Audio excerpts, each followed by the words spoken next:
শরীয়তপুরের জাজিরা উপজেলায় ফসলি জমিতে পড়ে থাকা পরিত্যক্ত ককটেল সদৃশ বস্তুর বিস্ফোরণে রাহাত মাতবর নামে 10 বছর বয়সী এক শিশু গুরুতর আহত হয়েছে।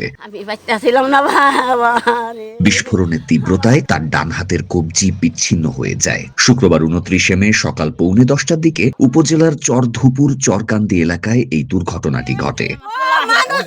আহত রাহাত ওই এলাকায় শামসু মাতবরের ছেলে। স্থানীয় সূত্র পুলিশ জানায় 29 মে শুক্রবার সকালে বাড়ির পাশের একটি ফসলি জমি থেকে মরিচ আনতে যায় রাহাত। এ সময় বাবুল মাতবরের ভিটার পাশে পড়ে থাকা ককটেল সদৃশ একটি বস্তু দেখতে পেয়ে সেটি হাতে তুলে নেয় এবং নাড়াচাড়া করতে থাকে। এক পর্যায়ে বিকট শব্দে সেটি বিস্ফোরিত হয়। এতে রাহাতের হাতের কবজি বিচ্ছিন্ন হয়ে যায় এবং ঘটনাস্থলে রক্তাক্ত হয়ে পড়ে সে।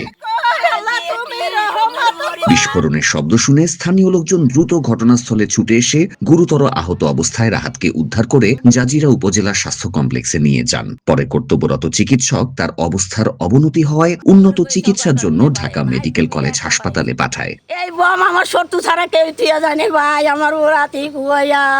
রাহাতের চাচা বাবুল মাতবর বলেছেন, জমি জমা নিয়ে প্রতিবেশীদের সাথে দীর্ঘদিন ধরে আমাদের বিরোধ চলছে। কে বা কারা সেখানে ককটেলটি রেখে গেছে তা তদন্ত করে বের করা প্রয়োজন। আমাদের এই জমি জমা নিয়ে অনেক দিন যাবৎ আমাদের চাচা বারাক মাতবর, ফজল করিম মাতবর এবং আবাসের মাতবরের সাথে খুব একটা বিরোধ চলতেছে এবং কি এই জমি জমা আমাদের আসতে দেয় না। আমাদের আসলে হুমকি দেওয়া হয়। আমি তো বাড়িতে থাকি না, নদীর উপরে। এই জমিনের এই সাইডটা তারা জোরপূর্বক খাইতেছে, আমাদের মাছ জোকরে দিতেছে না। আমরা এর সঠিক বিচার চাই। আমার বাইস্তার লাইফটাই শেষ, তার ডান হাতের কুসমিনা টোটালি পড়ে গেছে গা।